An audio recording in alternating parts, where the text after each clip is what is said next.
Hello, everybody. Welcome to Krystal, Kyle, and Friends. We're going to be talking to the amazing Jeff Stein today. Jeff Stein is a Washington Post reporter, and he's a straight economics guy, and he's the best in that realm that I've ever seen. And if you watch my show or watch Breaking Points, then you know very well that we always use We rely numbers. on Jeff. Yeah, we rely on him for a lot. And he everything. is, I mean, he's just really good at his job. Like, Yeah. By the way, I just want to, for the record, let me just state this. There's not a single other reporter from some main publication or some main outlet that I would want on this show.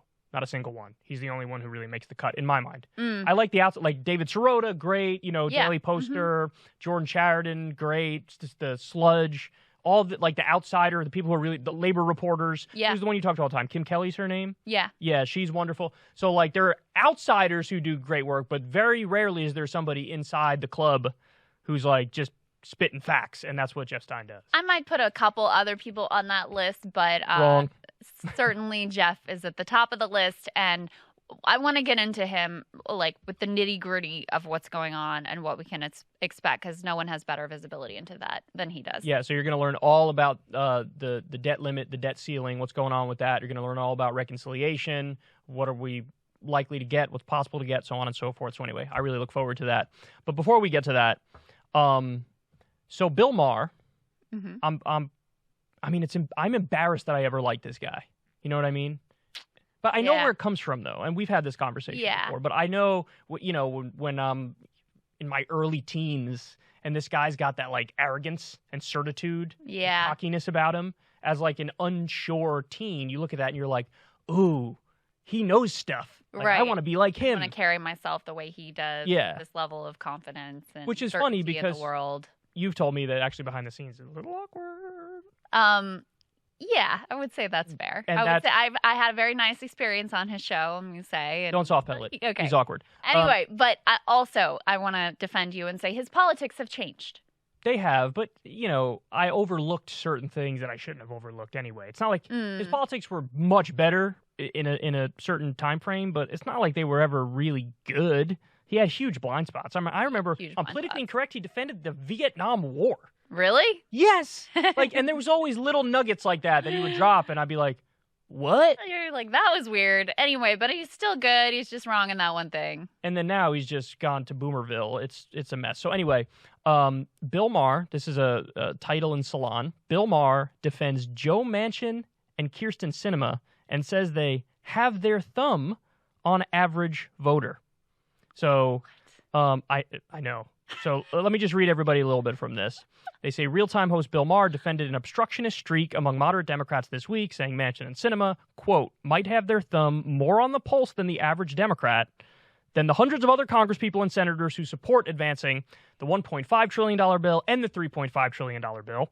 Manchin and Sinema blew up those plans. Quote, they're mad at them because they're not progressive enough, forgetting that they only got elected because they're not progressives. They're moderates. Here's my question. Does spending more money make you a better person or a bigger moderate?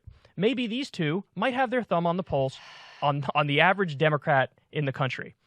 Here's the thing about that. That is 100% verifiably, provably, demonstrably incorrect, because there's been endless polling on this bill, endless polling on this. I've talked about it on my show. You've shown this stuff on your show. And the thing is, it's not even close. Yes. So the overall bill polls at about 60%. But then when you get into the specific provisions, a provision like paid family leave polls it over 70%. And you go one by one, it's not even close. Everyone is popular. So what he's saying here is just total claptrap garbage. And this is why he's the only person in the country who went from a Bernie Sanders supporter in 2015 and 2016 to an Amy Klobuchar supporter in 2020. Who goes from Bernie to Klobuchar? Sure. What, did your brain get microwaved in the years in between? With Havana Did you put syndrome. a waffle iron on your head? Like, what's wrong with you? Yeah, Havana syndrome. Yeah, that's good. Okay, so just to run down the numbers of how ridiculous this is, let's talk about the key provisions that they object to. With Sinema in particular, her big objections are to the Medicare prescription drug reform. To lower drug prices, right. To lower drug prices, which is just like Medicare being able to negotiate with pharma to save everybody money. That polls in Arizona between 80 and 90% support, okay? It is supported by almost everyone who is not actively working as a pharmaceutical executive, Right. and maybe even a few of those if they somewhere deep down have a little bit of a conscience. It is wildly popular. That's insane.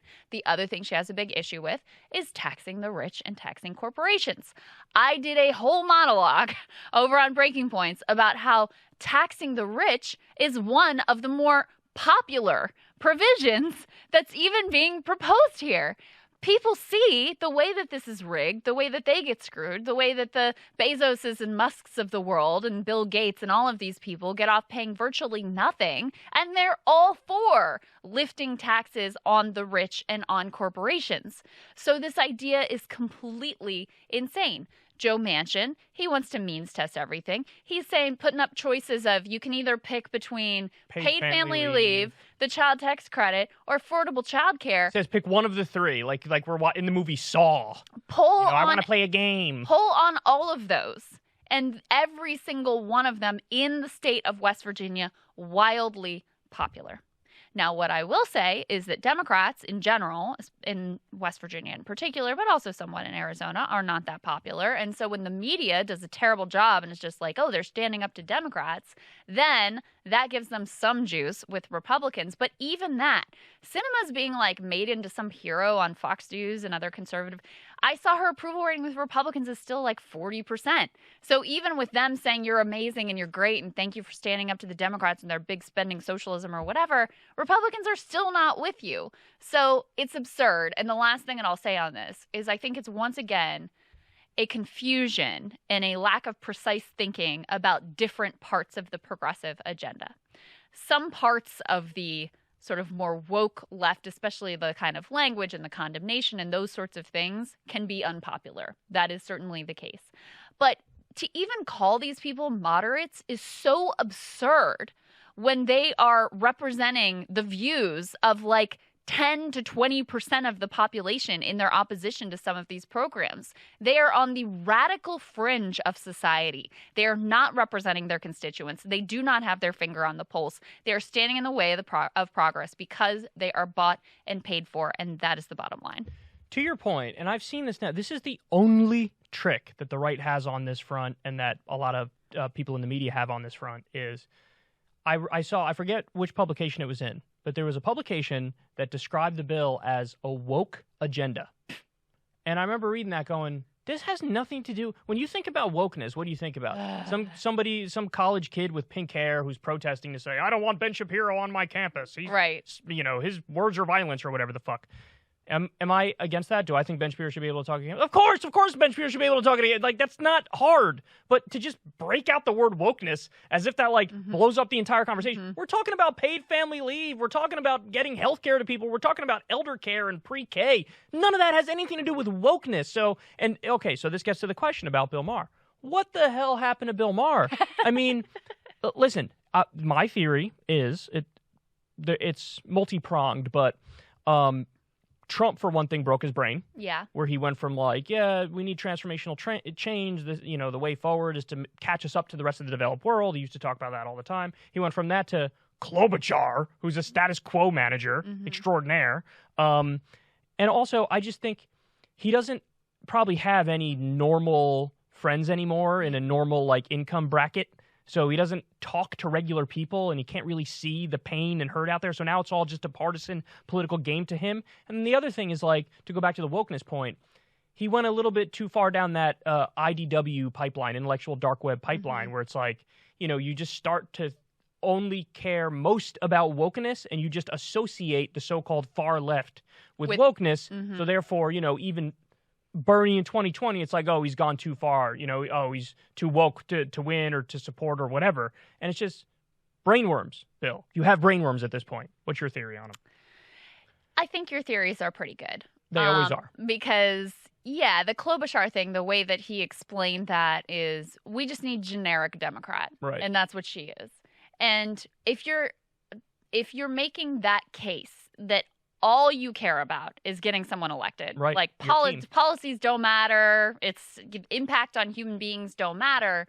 It means, number one, your brain's been broken by Trump, and number two, you've lost touch with the struggles of regular, ordinary people. I do want to say, in his defense, the people who are around him who, you know, are like helping him out in his life, like the workers who are around him, they love him, was my experience, that they're genuinely loyal to him, that he's genuinely good to them, which to me is always a really important commentary when I would see people at MSNBC who were like super shitty to the hair and makeup artists and just like assholes who treat people with contempt, who never even learn the crew members' names, like stuff like that.